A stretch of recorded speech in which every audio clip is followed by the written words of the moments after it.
नाज़रीन, Miller times की Facebook live में दोबारा आपका खैर मकदम है। मैं हूं आपके साथ शम्स तबरेज़ कासिमी। हम बातचीत कर रहे थे वेब जर्नलिज्म पर, उसकी अहमियत पर, उसकी जरूरत पर मारूफ सहाफ़ी जनाब अशरफ बस्तवी से। इंटरनेट की प्रॉब्लम की वजह से बीच में हमारा राब्ता आपसे बरकरार नहीं रह सका, हम कट गए थे, लेकिन दोबारा हम हाजिर हैं और दोबारा खुश आमदेद कहते हैं। अशरफ बस्तवी साहब, आपका भी खैर मकदम है। तो आप जरा ये बताएं कि वेब जर्नलिज्म को चलाते वक्त, न्यूज पोर्टल को रन करते वक्त किस तरह की परेशानियों से दो चार होना पड़ता है। जिस तरीके से प्रिंट अखबार है वो भी कहते हैं कि हमें काफी दुश्वारियों का सामना करना पड़ता है। देखिए, फर्क इतना है वेब जर्नलिज्म में और प्रिंट में कि वो प्रिंट होता है अखबार है और ये ऑनलाइन होता है। लेकिन अफराद उसमें भी लगते हैं, रिपोर्टर्स चाहिए होगा, कंटेंट एडिटर होने चाहिए, वीडियो अगर प्रोड्यूस करें तो वीडियो एडिटर की जरूरत होती है। तो ये तमाम चीजें वहाँ करनी है।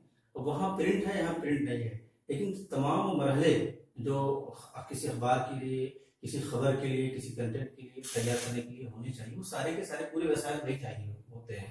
मैंने देखा कि जब मुझे 2013 में मुझे मौका मिला द क्विंट का वेबसाइट विजिट करने का, उनका दफ्तर विजिट करने का, तो मुझे हैरानी हुई कि हम लोगों ने ये समझ रखा है कि वेबसाइट पर कोई खर्च नहीं है और बहुत ही छोटा सा काम है, बहुत ही दो लोग मिलकर कर सकते हैं, ऐसा नहीं है। हाँ, ये सही है। मतलब लोग में ये मिजाज बना हुआ है कि वेबसाइट पे कोई खर्च नहीं है, कोई इस पे सरमायाकारी की जरूरत नहीं पड़ती है, तो बहुत ईजी है और फ्री में लोग काम कर रहे हैं उसके लिए, या उस पर कुछ खर्च करने की जरूरत नहीं। तो क्या आपका तजर्बा बताता है? बिल्कुल कुछ भी फ्री नहीं है। अगर आप वाकई में प्रोफेशनली तौर पर कुछ काम करना चाहते हैं जो जिसकी मार्केट में जरूरत है, या मार्केट की जरूरत बनना चाहते हैं, मुतबादिल मीडिया बनना चाहते हैं, तो आपको तमाम चीजें करनी होंगी जो दूसरे पूर्वकार हैं। अंग्रेजी वाले भी ला रहे हैं, हिंदी वाले ला रहे हैं।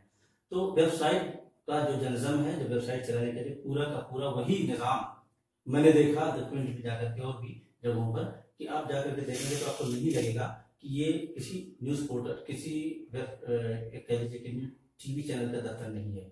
मुकम्मल अफराद मौजूद हैं, फील्ड में मौजूद हैं, रिपोर्टर्स मौजूद हैं, कंटेंट एडिटर मौजूद हैं, तो तमाम लोग मौजूद हैं। इन तमाम लोगों पर जाहिर सी बात है निज़ाम को जोड़ना, फाइनेंस की जरूरत होगी। तो ये मुकम्मल एक निज़ाम है, पैरेलल निज़ाम है, जो रिवायती निज़ाम अखबार का है, जो टीवी है, उसका एक मुकम्मल उसका एक मुतबादिल है। अच्छा, मतलब वेब जर्नलिज्म को सोशल मीडिया से जोड़कर देखा जाता है और सोशल मीडिया पर जो बात आती है उसको ऑथेंटिक नहीं माना जाता है। उन्होंने कहते हैं कि सोशल मीडिया की चीज है, फेसबुक की चीज है, ट्विटर की चीज है, व्हाट्सएप की चीज है। तो आपका इस बारे में क्या कहना है कि वाकई जिस तरह लोग रद्द-ए-अमल का इजहार करते हैं कि वेब जर्नलिज्म मतलब ऑथेंटिक नहीं है, तो अपनी जगह सही है, या फिर जो लोगों के ख्यालात गलत हैं? देखिए, उसमें दो चीजें हैं कि ख्यालात बहुत बड़ी हद तक, एक ये भी है कि कुछ चीजें हमारे यहाँ सोशल मीडिया में जो मान लीजिए फेसबुक पर कोई चीज चल रही है, उसी तरह से कोई वेबसाइट भी चला दी जाए, तो कोई अखबार भी छापता है, ऐसी बात नहीं, अखबार भी फर्जी खबरें छापते हैं, चैनल भी फर्जी खबरें चलाते हैं, वो तो माफी भी नहीं मांगते शाम तक, हमने देखा है। तो ऐसा कुछ नहीं है, दोनों जगहों पर, हर जगह पर ये पूरी इम्कान है, ये काम होता है, ये गलती होती है, प्रिंट से भी होती है, इलेक्ट्रॉनिक से भी होती है, और यहाँ भी होती है। ये कोई ऐसा नहीं कि यहीं पर मतलब कुछ लोग वेब में, और मुझे लगता है जो फेसबुक है, व्हाट्सएप, उसमें कुछ फर्क है। वेबसाइट में जो चीज छपती है उसका एक स्पेस होता है, गूगल पर मौजूद रहता है, लिंक के साथ रहता है। व्हाट्सएप पर कौन चीजें किसने भेजी, कहाँ से भेजी, कोई सोर्स नहीं होता। अच्छा, ये बताया जरा सा कि इसकी अहमियत क्या है जर्नलिज्म की दुनिया में, वेबसाइट की, वेब जर्नलिज्म की, पोर्टल की? जिस तरीके से अखबार को और टेलीविजन को अहमियत हासिल है, क्या इसको भी अहमियत हासिल है अभी, या इसमें कहीं ना कहीं कोई कसर बाकी है लोग? नहीं, देखिए, हम हिंदुस्तान में, जो बड़े सगीर में खासतौर से हिंदुस्तान की बात नहीं करूंगा, हिंदुस्तान में अभी वो उस तरह से लोगों ने इसको नहीं लिया है, उस तरह सीरियस नहीं लिया है। लेकिन आप वेस्ट में जाएं, अगर लंदन वगैरह के बहुत सारे बड़े अखबार ने अपना प्रिंट एडिशन बंद कर दिया, वो सिर्फ वेब एडिशन पर आ चुके हैं, और भी तो उन्होंने इसकी अहमियत को समझा और वो पैरेलल काम कर रहे हैं, वो कहीं भी कम महसूस नहीं करते, और वो भी उसी तरह की अहम खबरें, रिसर्च स्टोरीज, तहकीकी खबरें लेकर आ रहे हैं। हिंदुस्तान के अंदर गुलेर.com एक जमाने में थी, उन्होंने बहुत बड़ा काम किया। ऐसे बहुत सारे तहलका.com ने एक जमाने में बड़ी बड़ी खबरें दी, तो उस वेबसाइट ही थी उस जमाने में, जिन्होंने ला करके स्टिंग ऑपरेशन थे दुनिया में, हिंदुस्तान को, तमाम लोगों को। तो कहीं भी किया जा सकता है, ये प्लेटफॉर्म है, और वो प्लेटफॉर्म पर ला करके हम ऑनलाइन प्रोड्यूस करते हैं, कोई इसे प्रिंट भी प्रोड्यूस करता है, कोई टीवी पे चलाता है। इस प्लेटफॉर्म है, और ये प्लेटफॉर्म बहुत ही मजबूत है, और आने वाले दिनों का प्लेटफॉर्म। समझने की बात यह है कि हमें आने वाली जो दहाई है, आने वाली हमारी जो जनरेशन है, इस वक्त जो जनरेशन तैयार हो रही है, वो डिजिटल दौर में पैदा हुई है, और डिजिटली तक बहुत ही साउंड है, तो वो उसी पर पढ़ना, देखना, सुनना पसंद कर रही है, वो उसी का मीडियम है। तो हमें ये समझना है कि आने वाली जनरेशन को पढ़ाना है कोई चीज। तो मतलब आप ये कहना चाह रहे हैं कि जब एक नई जर्नलिज्म की टेक्नोलॉजी आती है जो पुरानी होती है वो कम हो जाती है, जैसे प्रिंट मीडिया से सहाफत का आगाज हुआ, जब रेडियो आया तो प्रिंट मीडिया की हैसियत कुछ कम हुई, टेलीविजन आने के बाद दोनों की हैसियत कम हुई। तो क्या आप ये कहना चाह रहे हैं कि अब मोबाइल हर एक के हाथ में है, मोबाइल में सारे एप्स आ गए हैं, सारी चीजें, पर क्या ये कहना चाह रहे हैं कि वेब जर्नलिज्म आने के बाद जो पुराने मीडिया के जराए हैं, अखबार हैं, टेलीविजन है, रेडियो है, इसकी हैसियत कम हो जाएगी? ये सब देखिए, अगर ऐसा ना होता तो टाइम्स ऑफ इंडिया को अपना वेबसाइट चलाने की जरूरत नहीं थी। इसी तरह से आज तक को अपना वेबसाइट, एनडीटीवी को अपना वेबसाइट चलाने की जरूरत नहीं थी। वो जहां थे वहीं खुश थे, कम नहीं थे उनके पास फिगर, लेकिन उन्होंने इसकी जरूरत को समझा और वो सब होते हुए भी उन्होंने इसको पैरेलल और वही मुकाम दिया।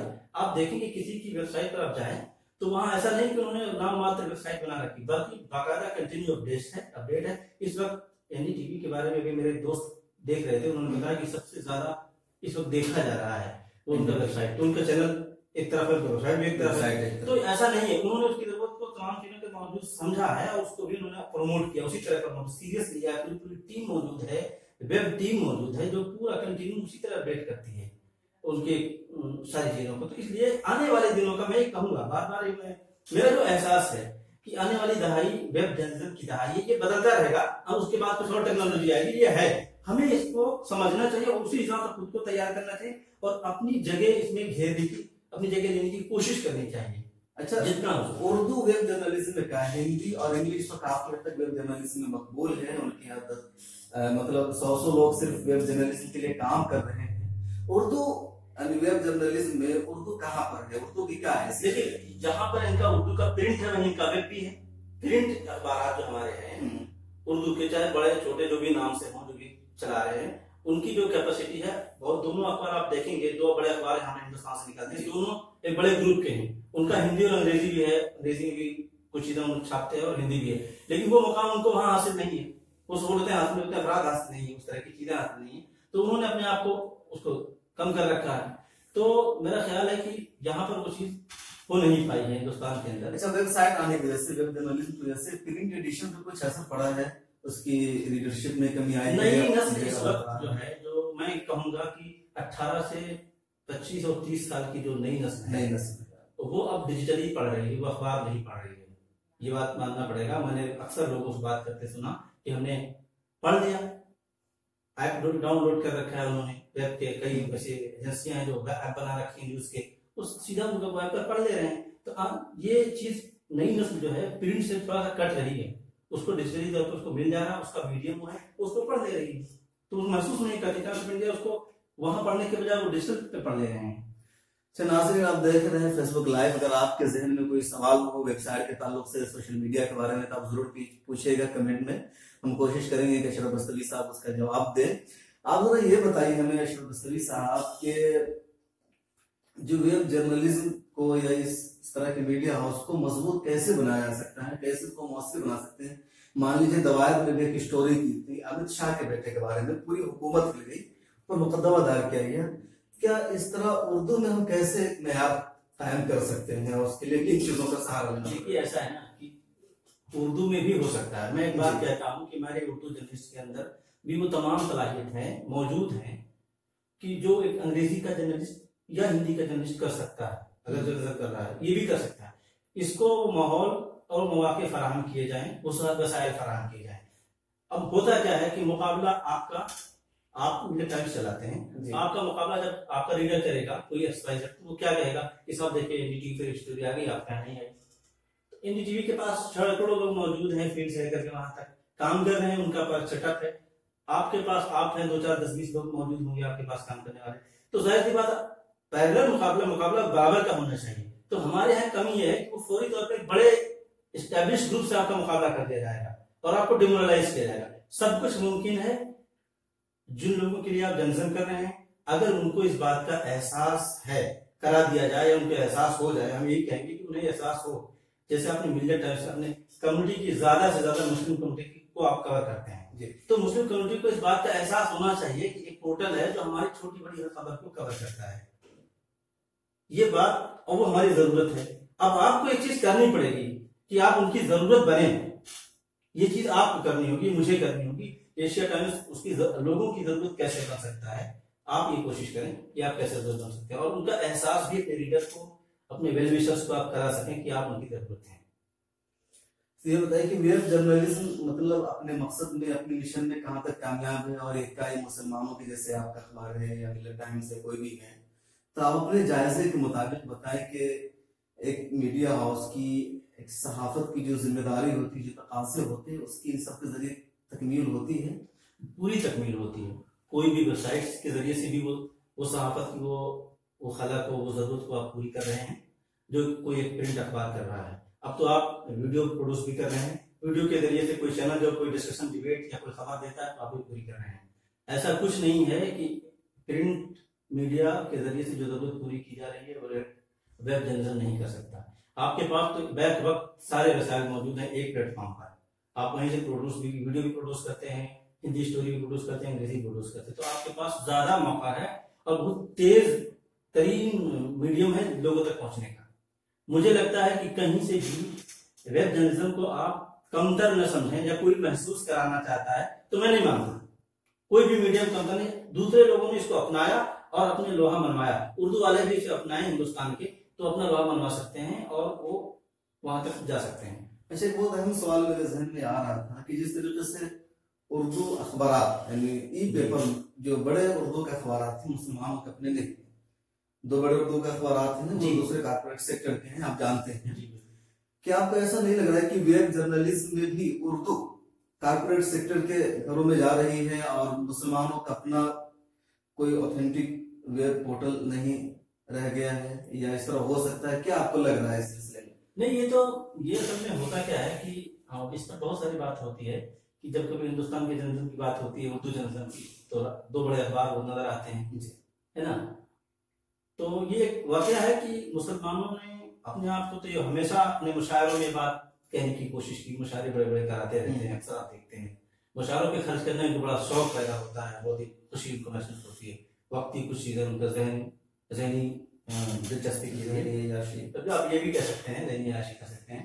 लेकिन इस तरह की चीजों के लिए उनके पास कोई, तो उनको कुछ समझ में नहीं आता कि हाँ ये भी चीज कोई ऐसी है जिस तरह मीडिया भी कोई ऐसा मीडियम जितना खर्च। मतलब है कि आप ये कहना चाह रहे हैं कि मुसलमानों की मुशायरा कराने में बहुत ज्यादा दिलचस्पी है, मुस्लिम लीडरों की, या जलसा कराने में है, कॉन्फ्रेंस कराने में है, तो मीडिया के टीम की क्या दिलचस्पी है? मतलब मीडिया को प्रमोट करना, मीडिया हाउसेस का ताउन करना, इस हवाले से आपका क्या? हमेशा ये रहा है कि मेरे 3 साल मुझे हो गया, बहुत सारे लोगों से मेरी मुलाकात रही, कुछ ने मुझसे खुद डायरेक्ट रब्ता किया, एक्टिविज्म देख करके, कोई खबर देख करके, कोई वीडियो देख करके, बहुत जज्बाती लोग हैं, उन्होंने बात भी की कि साहब क्या कर रहे हैं, बहुत अच्छा काम हो रहा है आपका, बहुत अच्छा, जरूरत है, बहुत बड़ी जरूरत पूरी हो रही है। लेकिन उससे आगे कभी और किसी ने नहीं पूछने की कोशिश की कि भाई ये जो मीडिया में चलता कैसे है, मतलब इसके पीछे क्या अफराद की जरूरत है, कितने अफराद काम कर रहे हैं, अफराद को तो आपका रेवेन्यू मॉडल क्या है, किसी को कभी जरूरत नहीं, आप अच्छा कर रहे हैं, बहुत अच्छा कर रहे हैं माशाल्लाह।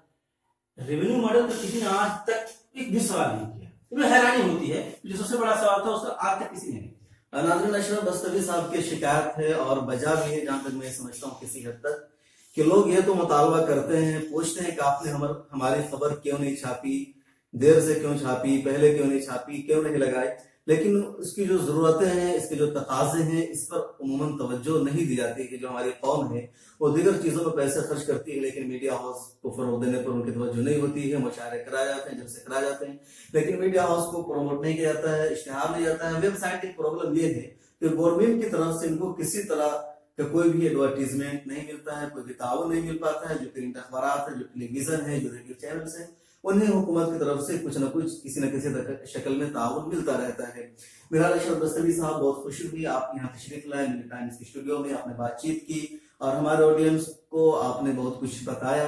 मजीद एक सवाल कि आप अपनी तरफ से जो लोग सोशल मीडिया पर जुड़े हुए हैं, फेसबुक से जुड़े हुए हैं, या जो लोग वेब जर्नलिज्म के लिए काम कर रहे हैं, मुझे लगता है कि बिजनेस उनका मकसद नहीं है या उनको कुछ इनकम हासिल करना, बस एक वो शौक के तहत ज्यादातर लोग वेब जर्नलिज्म से जुड़े हुए हैं और उर्दू के मैदान में, हिंदुस्तान के मैदान में, उनके लिए आपका क्या पैगाम है? देखिए, किसी भी चीज को प्रोफेशनली तौर पर करना चाहिए। मैं कहता हूँ कि आप बहुत बड़े पैमाने पर नहीं कर सकते, लेकिन जितने बड़े पैमाने पर कर सकते हैं उसको प्रोफेशनल तैयार कीजिए अपने आप को, और उसकी प्रोफेशनल जरूरतें हैं उस हिसाब से लेना चाहिए। बिजनेस में खिदमत करनी चाहिए, खिदमत में बिजनेस नहीं होना चाहिए। आप बिजनेस करें, अच्छा करें, पैसा कमाएं, उसके बाद आप कुछ चैरिटी करें। होता क्या है कि हमारे यहाँ खिदमत से शुरू होता है, वहीं आगे खत्म हो जाता है। तो हमको इसका बिजनेस प्लान बनाना है। हमारी तरफ की कमजोरी है कि हम कंटेंट पर बड़ा तवज्जो दे रहे हैं, लेकिन हमारी मार्केटिंग की कोई स्ट्रेटजी नहीं है। हमारे पास दो एक लोग जितनी भी कैपेसिटी है, हम खुद भी अगर हम अकेले हैं तो हम 1 घंटा मार्केटिंग के लिए निकालें, 2 घंटा हमारे पास टाइम है तो आधे घंटे मार्केटिंग के लिए निकालें, 1.5 घंटे हम कंटेंट एडिटिंग और तमाम पब्लिशिंग पर निकालें। लेकिन हमें बैक वक्त कोई भी अच्छे से अच्छी चीज प्रोड्यूस करना और उसको मार्केटिंग अगर आपने नहीं किया तो बेकार है, फिर आपको कोई फायदा नहीं हो सकता। और आज की दुनिया मार्केटिंग की दुनिया है, कुछ भी बेचा जा सकता है, लोग खरीद रहे हैं। आप देखते हैं डिजिटली तौर पर लोग बैठ करके कहां से बैठ करके मार्केटिंग कर रहे हैं। हम और आप भी एक कंटेंट प्रोवाइड करते हैं, प्रोड्यूस करते हैं, अपने रीडर तक पहुंचाते हैं। हमें भी चाहिए कि हम बिल्कुल उसी तरह से मार्केटिंग करें और बताएं कि भाई ये चीजें इसको किस तरह से आप खरीदें। जो भी आपके पास मार्केटिंग की स्ट्रेटजी हो, इश्तहार है और भी तमाम चीजें हैं, जिस भी तरह से आप ले सकते हैं, मेंबर साजी करें, लेकिन जरूर इसमें शामिल करें।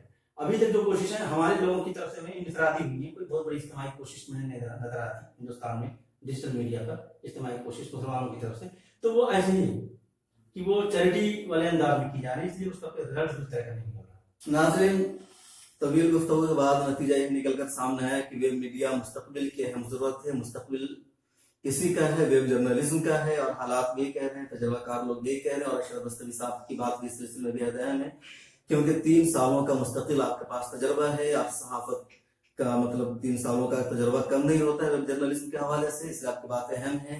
और मजीद कुछ अगर आप कहना चाहें बस मैं यही कहूंगा, कहते हैं, इसके बाद हम इसको खत्म करेंगे। बस मैं आपके क़ारीन को, तमाम लोग जो भी सुन रहे हैं जी, सबसे पहले तो मैं उन्हें मुबारकबाद दूंगा कि उन्होंने इतना वक्त दिया हमारे साथ और हमें सुना, हमें बर्दाश्त किया। और यही कहूंगा कि साहब वेब जर्नलिज्म को मतलब सीरियस लें, रीडर्स भी सीरियस लें और जो लोग कर रहे हैं वो भी इसको सीरियस लें, खिलौने के तौर पर न इस्तेमाल करें। जो कुछ भी प्रोड्यूस करें जिम्मेदारी के साथ प्रोड्यूस करें और उसी तरह से मैदान में आए। और आने वाले दिनों का मुझे पूरे तौर पर यकीन है कि आने वाले दिनों का मीडियम डिजिटल मीडिया है। और ये जो नई नस्ल तैयार हो रही है इस वक्त, 20 साल 30 साल की एज की जो नस्ल है, उसका मीडियम वही होगा। तो हमें जो भी जिस कदम पर जहां पर खड़े हैं वहां से आगे बढ़ना चाहिए और उसको उसी अंदाज में लेना चाहिए और बेहतर तरीके से मैदान में उतरना भी चाहिए और सामने वाले जो लीडर्स हैं उन्हें भी इस चीज को समझना चाहिए और उसी अंदाज में शिफ्ट लेना चाहिए।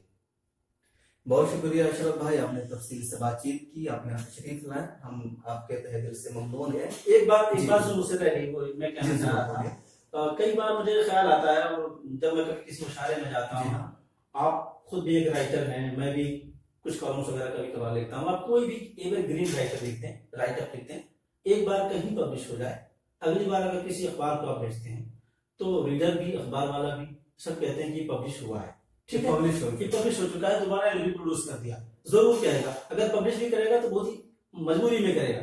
लेकिन एक अगर आप शायर होते और एक शायरी कभी आपने 20 साल पहले 10 साल पहले कर दी होती है गजल, और आप जिंदगी भर उसके पैसे ले रहे होते हैं, तो ये जो सोसाइटी हमारी है, जो सुनने वाली सोसाइटी है, उसकी भी जिम्मेदारी है कि वो ये समझे कि नहीं अशरफ, मुझे लगता है आपको गलत फहमी हो रही है। दरअसल जो जर्नलिज्म है, जो तहरीर है, तो वहाँ तहरीर की अहमियत होती है जी। एक मरतबा तहरीर पढ़ ले जाती है, जब दूसरी मरतबा उसको पढ़ी जाती है तहरीर तो लगता है पुरानी होगी। लेकिन जो आज के मुशायरे हो रहे हैं जी, तो वहाँ गजल के जो अल्फाज होते हैं या जो उसका मफहूम होता है वो मकसूद नहीं होता है, वहाँ आवाज मकसूद होती है। जी जी बिल्कुल सही कह रहे हैं। तो वो आप बार बार जितनी मतलब सुनेंगे उन्हें अच्छा लगेगा, क्योंकि मफहूम पे ना तो शायर की तवज्जो होती है ना सुनने वालों की तवज्जो होती है। और अगर मफहूम पे तवज्जो हो तो फिर इकबाल की शायरी मौजूद है, गालिब की शायरी मौजूद है, मीर की शायरी मौजूद है, नाज़िर अकबर आबादी और क्या कहते हैं कि ऐसे तमाम लोग मौजूद हैं जिनकी शायरी में सारी दुनिया मौजूद है। मेरा बताने का मकसद सिर्फ ये था, इस बात से जो मैं बताना चाह रहा था आपको, आपके रीडर्स को, ये कि अहमियत को समझना चाहिए। एक कॉलम निगार भी पढ़ता है, कोई किसी चीज का हल पेश करता है, शायर भी एक सवाल उठाता है, किसी चीज का जवाब देता है। एक आदमी ने एक बार सवाल उठाया और जवाब दे दिया, ठीक है, जवाब मिल गया सोसाइटी को। बार बार वही सवाल उठा करके वो उसको कैश किया जाता है, वो कैश करता है और सोसाइटी कैश उसको देती भी है, उसके साथ वो हमदर्दी भी रखती है। तो लेकिन आप अगर कुछ भी करें तो उस तरह की चीजें नहीं, इसलिए मतलब सारी चीजों में तवाजुन रहना चाहिए। मेरे कहने का मतलब यह है कि वो भी एक जरूरत है। सोसाइटी शायरी के जरिए से भी बड़ी खिदमत की है लोगों ने शायर में, मैं उससे इनकार नहीं करता, लेकिन हमें तवाजुन बरकरार रखना चाहिए। सोसाइटी को जरूरत अपनी तरजीहात तय करनी चाहिए। अभी तक मुसलमानों ने मीडिया को अपनी तरजीहात में शामिल नहीं किया है। मैं इस नतीजे पर पिछले 15-16 साल मुझे हो गया काम करते हुए, जितने लोगों से मिला हूं, एहसास सबको है, अंदर से नहीं जुबान से।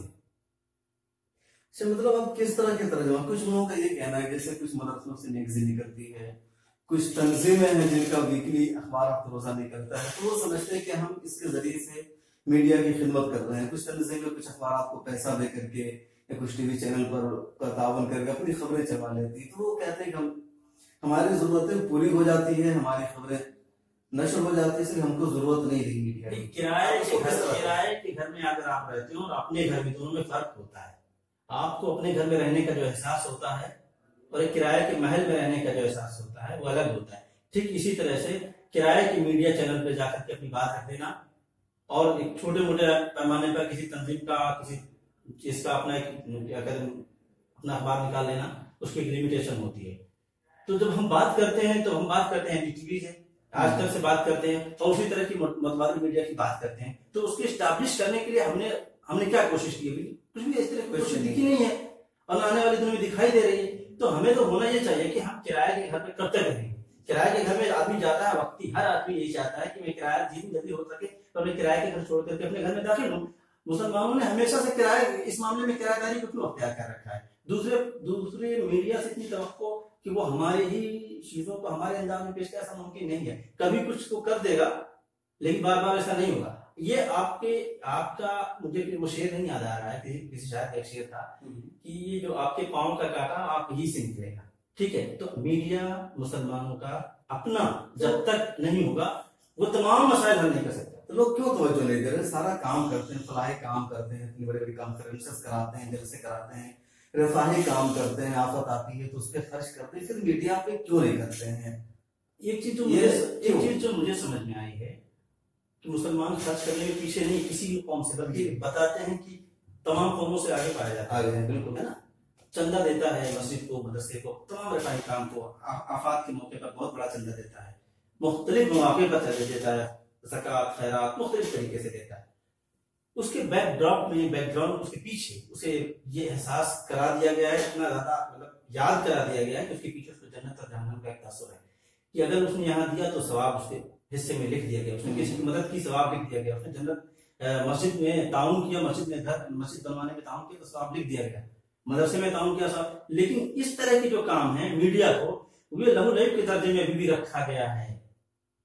इसे अभी उस तरह से नहीं लिया जाता कि साहब ठीक है ये टीवी चैनल पे क्या खर्च करना या टीवी के या वीडियो बनाने पर क्या खर्च करना। पिछले दिनों एक फतवा पर मैंने खबर बना दी थी कि तब वो मस्जिद में जो है इस तरह के जो है रिकॉर्डिंग कराना हराम है, इस तरह की कुछ चीज थी। तो मतलब इस तरह की अब जब हमारा जो एलीट क्लास है, जो पढ़ा लिखा क्लास है, उसको इतना ज्यादा अवेयर नहीं हो पाया, इसकी अहमियत को नहीं समझ पाया है। जो लोगों को बताता है, जिसका पूरी सोसाइटी पर कंट्रोल है, जो पूरी सोसाइटी को लीड करता है, वो कंफ्यूज है कि साहब इस मीडियम को अपनाया जाए एज ए मीडियम या इसको भी बैन करके रखा जाए। ये हमेशा से होता रहा, माइक्रोफोन के ताल्लुक से, तमाम ताल्लुक से बातें आती रहती हैं कि साहब तो हमें चाहिए कि जो भी मीडियम दुनिया के अंदर नाफिज हो, कोई भी टेक्नोलॉजी, कोई सबसे पहले हम उनको स्टडी करें, हमारे आने वाले दिनों के वो काम का हमारे लिए कैसे हो सकता है, हम उसे कैसे अपने काम का बना सकते हैं, इसको फिक्र करनी चाहिए। आखिरी सवाल ये कि हमारी जो कोशिश है, आपकी जो जिद्दोजहद है, इस तरह कई सारे लोग कर रहे हैं, वेब जर्नलिज्म के जरिए से, यूट्यूब के जरिए से, फेसबुक के जरिए से जी, कई लोग हैं जो आ रहे हैं, काम कर रहे हैं और उनके काम को किसी न किसी तरह सराहा जा रहा है। जो बड़ा तबका है नहीं मालूम उनके क्या नजरिया आता है, लेकिन जो हमारे उम्र के लोग सराहते हैं, मिलर टाइम्स है, हजारों लोग इसको सराहते हैं, फेसबुक पर लाइक करते हैं, अप्रिशिएट करते हैं, आपको भी करते हैं, देखते हैं जो दूसरे लोग हैं सब लोग कर रहे हैं, उनके कामों को सराहा जा रहा है। बड़े लोग किस नजरिए से देखते हैं नहीं पता, तो आप इसको किस तरह से इसका मुस्तकबिल देखते हैं? आपको लगता है कि आने वाले दिनों में हमें कामयाबी मिलेगी, जिद्दोजहद तहरीक इख्तियार करेगी? मुझे तो लगता है, देखिए हमें सबसे पहले खुद से सवाल करना चाहिए कि ये जो कुछ हम कर रहे हैं किस लिए कर रहे हैं और क्यों कर रहे हैं। अगर मेरे दिल ने और आपके दिल ने जवाब दे दिया कि ये काम जरूरत का है, ये न सिर्फ ये कि आपका प्रोफेशन है बल्कि सोसाइटी की जरूरत भी पूरी कर रहा है, उसके साथ साथ प्रोफेशन के साथ साथ सोसाइटी की जरूरत पूरी करना बड़ी जरूरत। तो आप बिल्कुल मुतमईन होकर के आंख बंद करके अपना काम कीजिए। कौन आ रहा है, कौन नहीं आ रहा है, कौन इसे तनकीद कर रहा है, कौन इसे निगेट कर रहा है, कौन इसे हराम करार दे रहा है, इससे कोई मतलब नहीं है। ये एक बड़ी खिदमत है मेरे नजदीक। इस सदी के अंदर के मुसलमान, खासतौर से हिंदुस्तानी और दुनिया भर के, अगर इस पर तवज्जो दे दें। आखिर क्या वजह है? कुरान ने 1400 साल पहले जब बता दिया कि जब तुम्हारे पास कोई खबर पहुंचे तो पहले उसे तस्दीक कर लिया करो। कहीं ऐसा ना हो कि तुम ऐसा कुछ कर बैठो जिसकी वजह से तुमको शर्मिंदगी उठानी पड़े। तो इसमें सीधा सा मैसेज था मुसलमानों को। मैं जो समझा, एक बड़ी न्यूज एजेंसी, हजारों न्यूज एजेंसी के कायम का मकसद था कि मुसलमानों के पास जहां जिस दुनिया की कुत्ते में हो, दुनिया में कहीं भी उनके पास कोई खबर पहुंच रही तो उनका अपना एक निजाम हो जो उस खबर को उनको प्यूरिफाइड कर सके, तहकीक कर सके, और दूसरा पहलू जो छुपाया जा रहा है उसे दुनिया के सामने पेश कर सके। लेकिन आज अफसोस की बात है कि जितनी भी मीडिया घराने हैं, 90% मीडिया के अदारे उन्हीं लोगों के कब्जे में हैं जो फितना पूरी दुनिया के अंदर फैला रहे हैं। पर हम तमाशबीन बने हुए हैं। 1400 साल पहले हमें मैसेज दे दिया गया था कि आप न्यूज एजेंसी का क्याम करो, आप इस तरह के वसाइल का प्रयोग इस्तेमाल करो। उसके बावजूद हमने नहीं किया, और आज भी हम करने को मोड में नहीं है। अगर कुछ लोग आगे आ रहे हैं तो उनको उस तरह का साइकोलॉजिकल इस तरह से सपोर्ट भी नहीं मिलता, किसी भी तरह का कोई सपोर्ट नहीं मिलता। तो हमें थोड़ा सा गौर करना पड़ेगा, सोसाइटी को गौर करना पड़ेगा कि वो उसकी तरजीहात में समझ बाबर कहता हूँ तरजीहात नहीं। आपके घर में अगर कोई भी चीज, मान लीजिए आपको कोई भी चीज, जब भी अपनी जिंदगी में कोई तरजीह आप फिक्स कर लेते हैं कि मेरी प्रायोरिटी ये है कि सबसे पहले मुझे दिल्ली के अंदर जाऊंगा तो सबसे पहले मैं ये काम पहले करूंगा, तो सीधी सी बात है, आप उसके लिए कोशिश करते हैं, उसके बाद वो चीज पा लेते हैं। अभी मिल्लत ने मीडिया को तरजीही लिस्ट में रखा ही नहीं है, वो कहीं भी नहीं है। वो वक्ती, हमारी जितनी भी चीजें हैं वक्ती हैं, जुज वक्ती हैं। अभी जरूरत है, कुछ लोगों को बुला लिया, प्रेस कॉन्फ्रेंस कर दी, आगे हो गए, खत्म हो गई चीजें, कुछ अच्छी हुई कुछ बुरी हुई, तनकीद किए, खत्म कर दिए। लेकिन रेगुलर बेसिस पर फॉलो अप नहीं है। क्या हुआ उसका कोई फॉलो अप नहीं है। कोई है हमारे पास मीडिया मॉनिटरिंग सेंटर दुनिया हिंदुस्तान के अंदर? रोजाना चैनल वाले हजारों तरीके से अखबार वाले मुसलमानों को जलील करते हैं, मुख्तलिफ किस्म की झूठी झूठी खबरें चलाते हैं, उल्टी सीधी चीजों को। क्या हमारे पास कोई मीडिया मॉनिटरिंग सेंटर है? 50 लोग बैठे हो जहां पर 50 टीवी चैनल चल रहे हो, वो शाम तक अपनी रिपोर्ट दें कि एनडीटीवी में फला चीज गलत चली, और उसके बाद एनबीओ को आप लिखें। कोई ऐसा है? 1000 बार आती है, बयानात आ जाते हैं, बहुत ज्यादा होता है, हम प्रेस कॉन्फ्रेंस में आके बात कर लेते हैं, फॉलो अप नहीं करते, एक्टिविज्म नहीं करते। हमने कितनी बार लिखा है एनबीओ को, कितनी बार लिखा हमने एनबीओ को कि साहब फला फला चैनल में इस तरह की चीजें गलत चलाई नहीं लिखते, कोई फॉलो अप नहीं है। तो जब तक इस तरह से हम उसको मतलब तैयार नहीं होंगे, लेकिन इस तरह का कोई इदारा हो या कोई तंजीम अपने डिपार्टमेंट कायम करे, जो मीडिया मॉनिटरिंग का जो कंटेंट है उस पर तवज्जो, जो गलत है उसके खिलाफ मुकदमा करे, शिकायत करे, ये बहुत जरूरी चीज है। देखिए, जब तक हम इस तरह की चीजों पर नजर नहीं रखेंगे तो हम जवाब कैसे पाएंगे। बात वक्त ऐसा होता है कि आपके की तरफ से कोई खबर किसी चैनल में चल चुकी होती है, आपको 2 दिन के बाद पता चलता है। चला देते हैं और लोग उसका दिफा करते हैं। मतलब किसी का कोई इशू हुआ तो कह देते हैं कि दारुल ने फतवा जारी कर दिया, उसने फतवा जारी कर दिया। कोई फतवा जारी नहीं होता है, और उसके बाद टीवी चैनल पर जाकर हमारे लोग उस फतवे का दिफा करते हैं, जबकि फतवा हकीकत में होता ही नहीं। तो समय कुल मिलाकर शमसा मुझे समझ में आया कि मुसलमानों को अपनी तरजीहात तय करनी चाहिए, उसमें मीडिया को प्राइम जगह तो देनी चाहिए, कम से कम दूसरे तीसरे नंबर पर रख ही देना चाहिए। मैं नहीं कहता, बहुत बड़ी जरूरत है, आप जितना कर सकते हैं कीजिए, मैं जितना कर सकता हूँ करता हूँ, मेरा तो काम यही है। वो जो भाई जो है ये और बात की आधी हमारे बस में नहीं, मगर चिराग चलाना तो अख्तियार में है। मैंने इसी फार्मूले पर अमल किया, नैतिक है, इसी पर आप भी काम कर रहे हैं। आपसे जो हो सकता है आप करते जाइए, लोगों को बताते जाइए, लोगों को जितना समझ में आएगा करेंगे, आपका साथ देंगे, मेरा साथ देंगे, कोई बात नहीं। लेकिन मेरा और आपका काम है इसकी हमें तो जितना आपने समझा है, मैंने समझा, दुनिया के सामने पेश करें और लोगों को एजुकेट करते रहें। नाज़रीन, बेहद शुक्रिया आप उनसे जुड़े, आपने देखा, और उनका भी शुक्रिया जो बाद में से सुनेंगे देखेंगे। ये अशरफ बस्तवी साहब थे, एशिया टाइम्स के चीफ एडिटर। एशिया टाइम्स एक मोतबर न्यूज पोर्टल है, गुज़िश्ता 3 सालों से ये वेबसाइट चल रही है और मुख्तलिफ इश्यूज को ज्यादातर कवर करती है। ये साइट हिंदी में मौजूद है, मोतबर है और अच्छे खासे तबके में ये वेबसाइट पढ़ी जाती है। हम शुक्रगुजार हैं अशरफ बस्तवी साहब के, उन्होंने अपना कीमती वक्त दिया, आपसे कीमती बातचीत की और वेब जर्नलिज्म की अहमियत, जरूरत और इसके तकाजे पर खुलकर एक बहस हुई। आप हमारे साथ जुड़े, बेहद शुक्रिया। फिर बहुत जल्द हम किसी एक और शख्सियत से आपसे मिलेंगे, उनके साथ डिस्कस करेंगे। इसी के साथ हम अपना ये फेसबुक लाइव खत्म करते हैं। जज़ाकुमुल्लाहु खैरल जज़ा। और हाँ, आखिरी बात कि अगर आपको हमारी ये गुफ्तगू, हमारे डिस्कशन अच्छा लगा होगा तो इसे अपने टाइमलाइन पर जरूर शेयर कीजिएगा ताकि दूसरे लोग भी इस्तेफादा कर सकें। जज़ाकुमुल्लाहु खैरल जज़ा, बेहद शुक्रिया। शुक्रिया, ठीक है, बेहद शुक्रिया।